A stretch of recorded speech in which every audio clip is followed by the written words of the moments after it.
同大家講下咩面相嘅男嘅可以食到嗰個軟飯，好冇？你食唔食到軟飯係有個天命嘅，相由心生，顯露出咗一個樣。面相上面，即係額頭係比較窄啲嘅窄，靠唔到大哥。陽嘅唔得，就要靠陰噶啦。哦，如果我擋住佢，即係你直白係嘛？落海啊！運低配一個運高，其實都係一個最好結合。窮嘅人都有一個絕對嘅特徵，就係懶。時刻用住呢三個心，對比翻自己，天道一定會酬勤㗎。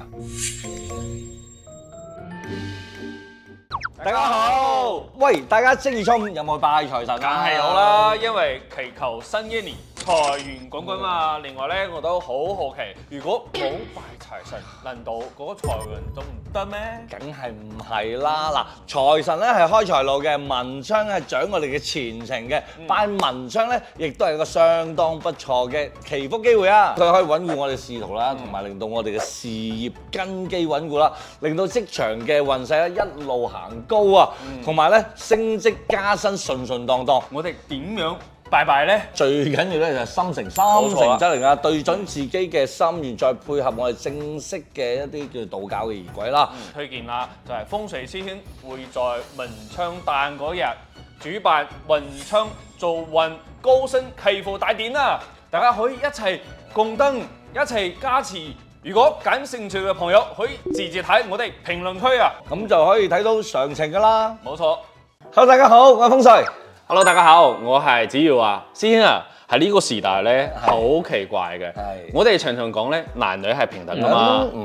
但係咧，有一種男人，佢哋唔單止唔同你講平等喎，甚至咧將嗰個依附啊，當咗一種支配喎。哇！你講到咁隱晦嘅，其實你想講嘅嘢咧，我相信喺我哋嘅頻道 channel 前面嘅所有嘅觀眾咧，見到阿子耀咁講咧，支配嘅交。佢講唔清楚嘅時候咧，我係支配嘅意思，係大家應該係唔係咁明白噶啦。事實上咧，佢想講咧就係話係咪話有啲男人軟飯男啦，就係咩特徵嘅面向，從道家嘅角度可以講出嚟。你咁直接嘅，唔係即係話阿超話佢自己想做個軟飯男，咁咧就係我睇大家問噶嘛，即係佢有冇呢個資格去做嘅啫。其實咧佢個面相，我相信好多姐姐阿姨啊，應該係接受唔到嘅咯。係啊，點解咧？不如講翻我哋嘅正題啦。我講緊正題喎，就係點解我嘅面相唔係軟飯男，好冇？好其實導演組咧俾咗呢個話題俾我哋嘅時候咧，我接到其實係。我喺度心諗啊，因為我導演組啲真係啊，都係靚仔嚟嘅。係啊，咁但係咧，佢哋你知道啦，喺呢個時代咧，錢咧好重要。冇錯。去做導演呢樣嘢咧，賺唔到好多錢。佢又想問，睇下有冇希望，有冇呢個資格？係。咁我覺得呢個世界冇咩唔得嘅，係咪先？如果你個命係真係可以嘅話咧，我覺得冇問題嘅。其實我想話俾大家知，我嘅夢想都想食軟飯。如果大家睇得起我，咁你睇有咩條件啦？如果話係可以送層樓俾我嘅話咧，私信助理。好啊，我之後就睇下個 WhatsApp 有冇私信㗎啦。係，如果係嘅話咧，傾下條件，冇錯，未必唔得。我想突破下自己。好啊，咁我哋繼續講啦，同大家講下咩面相嘅男嘅可以食到嗰個軟飯，好冇？首先我要同你講核心一樣嘢，你食唔食到軟飯係有個天命嘅。係啊，係啦。咁如果咧，你有咗呢個天命啦，你個樣就會顯現出嚟。哦，就係因為我有嗰個命，先係有嗰個長。相由心生，呢個心係同天一齊嘅，叫天人合一嚟嘅。所以嘅心性同命運嘅顯露出咗一個樣。面相上面。所以我注定係唔會係瓜子面嘅。係啊。我注定個嘴唇唔會好紅嘅。我注定個眼睛唔會好大嘅。係啊，我都知道啦。師兄講到呢度，我往後睇咧，我都唔想睇咧，因為我都唔係。係嘅，我知啊。我哋兩個嘅夢想已經結實咗啦。破滅啦。好啦，我哋講翻第一條啦。我想同大家咧比較簡單咁樣從上中下三庭嘅角度去講下點樣去睇呢個軟飯男嘅呢個特徵嘅。因為咧上庭嚟講嘅話咧，我哋叫做所有嘅少年運啊，所有嘅貴人啊喺呢一度能唔能夠顯現出嚟？嗱，如果你係有貴人嘅，係咁其實你都要飽滿嘅，好似我哋咁樣，哎呀好快就冇晒頭髮，呢啲額角露晒出嚟，好大啊，係嘛？係啦。好滿。第一個咧，佢就會相對嚟講係會窄少少。哦，如果係緣分男，會窄少少。係，你見到佢啲頭髮會比我哋多好多。如果我擋晒啲，擋住佢，擋下，即係你直髮係嘛？啊露海啊，露海啊。唔係啊，即係我話你掀起呢個頭髮嘅時候咧，見到佢個額閘，即係額頭係比較窄啲嘅。咁呢個咧就顯示佢咧就靠唔到大哥啦。咁咧可能好多時候咧陽嘅唔得，就要靠陰噶啦。哦，係啦，呢個第一個嘅。咁第二個咧，我哋就話呢度好多紋路啊。咩就係額頭好多紋。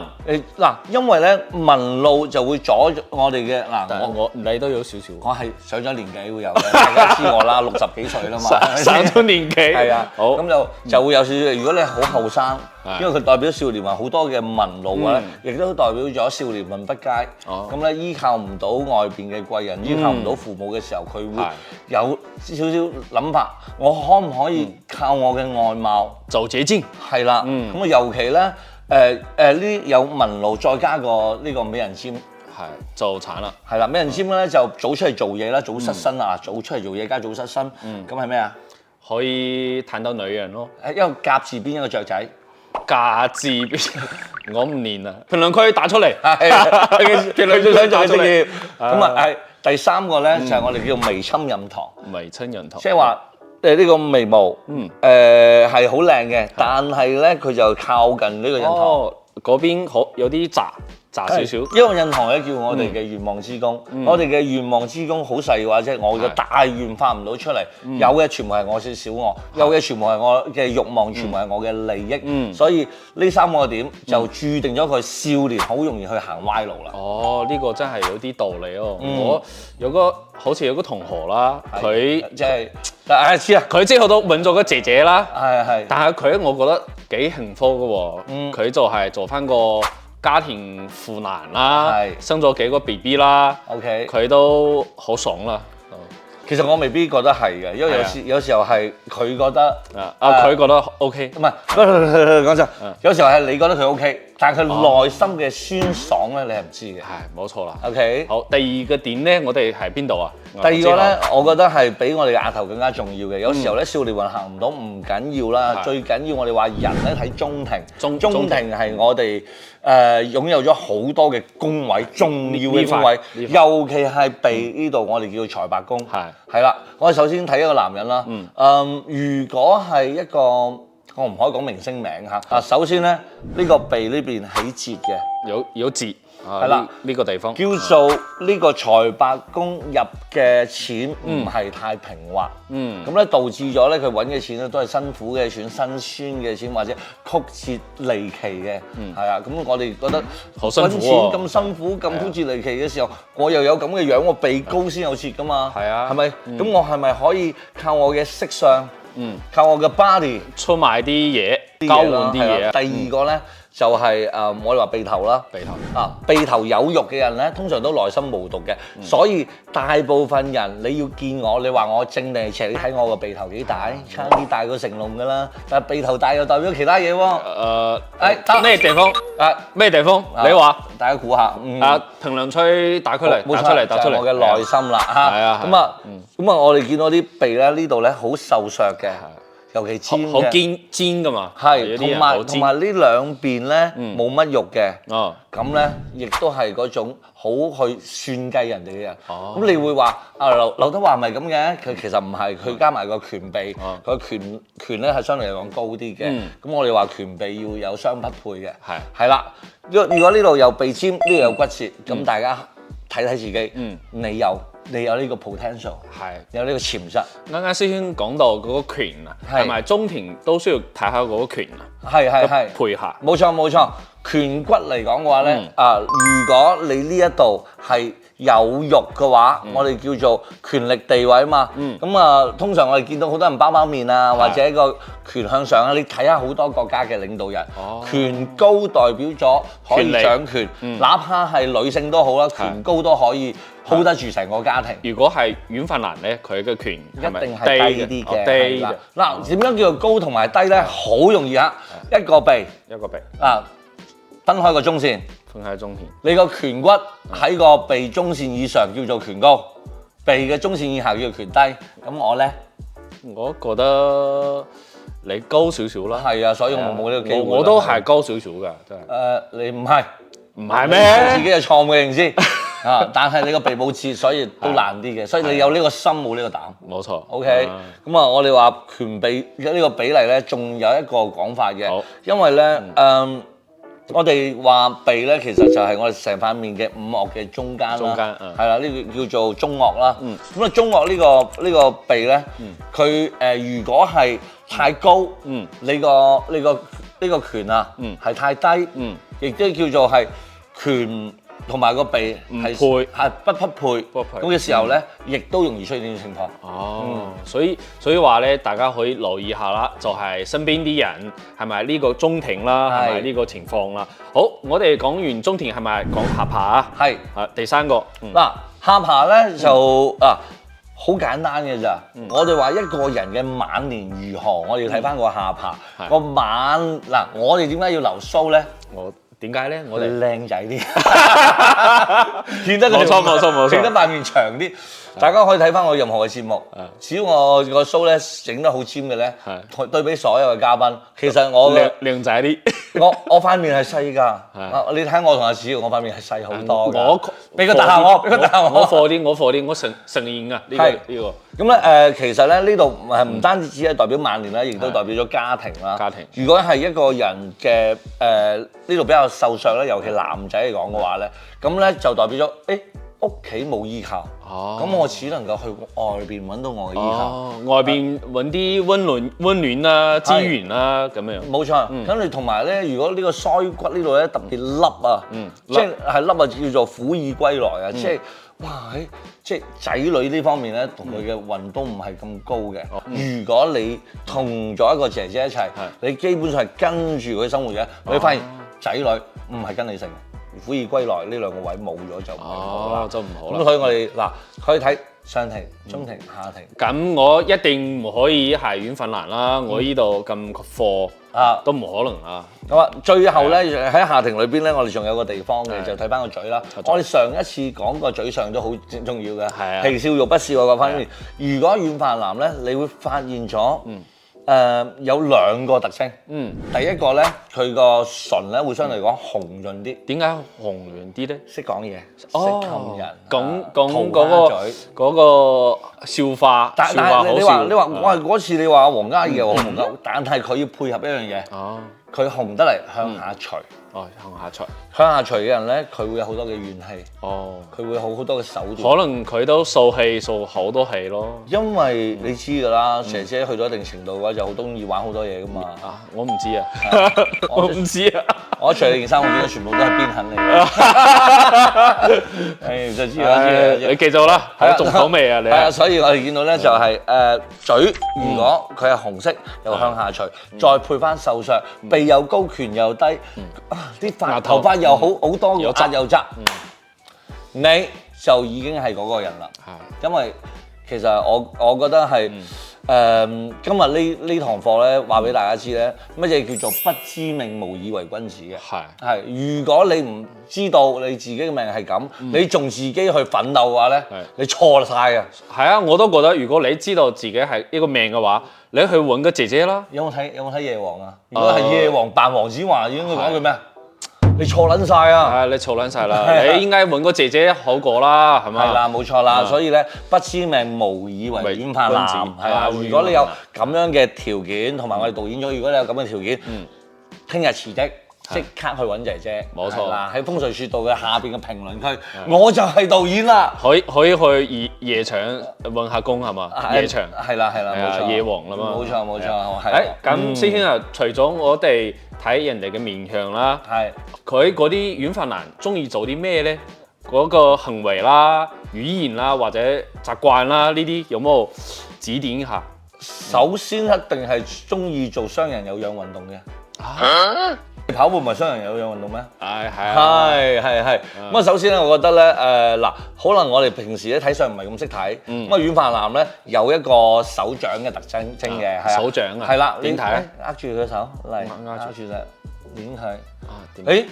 你 OK 喎？啊，點解咧？即係咩特徵？當個手咧好似個豆腐咁軟嘅時候，即係呢個人咧係唔中意做嘢嘅，係好中意依靠人哋、依靠別人嘅一個勞定成果，跟住令到我可以生長嘅。咁呢個就係軟飯男個手掌咯，比較軟啲，同埋個氣色咧偏白偏粉紅。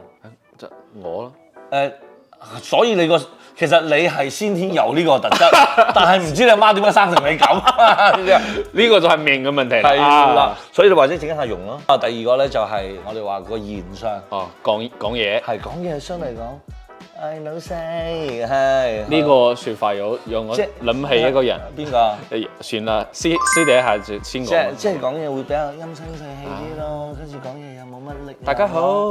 係啦，大家好。即係講嘢就會相對嚟講微一啲，佢冇咁宏亮嘅。冇錯。亦都好似啲咩咧，八婆咁樣，好中意講啲是非啊。是非。講八卦。我話俾你知啊，今日又遇到個咩人講八卦啊！我話俾你知，佢好衰啊！佢就係好中意邊啲啦邊啲啦。你都有呢個潛質。我唔會，因為我實在太忙，成日同你拍風水書，我講嘅都係宏大嘅正面嘅。呢個係一個特徵嚟嘅。係啊，係呢啲叫言相。好，第三個咧？嗱，手相、言相同埋最後一個我叫行相。行相亦都叫做身相。我哋修道啦，修兩樣嘢啦，修心、修身。但係人哋話修身係咪跑步啊？唔係。身代表咩？身代表咗行為。行為係啦。佢嘅行為就係相對嚟講係偏女性化嘅，同埋佢中意去買衫啊、買包包啊。即係中意啲相對女性化，成日將自己整得好靚啊，化妝啊，係啊，屋企個衣櫃好多嘢啊。呢種你話，偏向於相對嚟講比較女性化嘅行為。呢個行相就代表咗佢陰。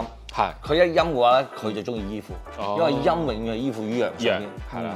但係佢都有可能揀個男㗎。係啊。係都冇問題。都冇問題，因為我發現咗好多嘅都係男女都得嘅，因為女人都可以係陽。係啊，當佢個顴骨好高啊，女強人係啊，當女強人嘅時候，佢就需要呢樣嘢。咁我覺得呢個世界係咪咁就唔得咧？其實亦都未必係。冇所謂㗎，我覺得佢哋幸福都可以啦。係嘛？佢哋幸福。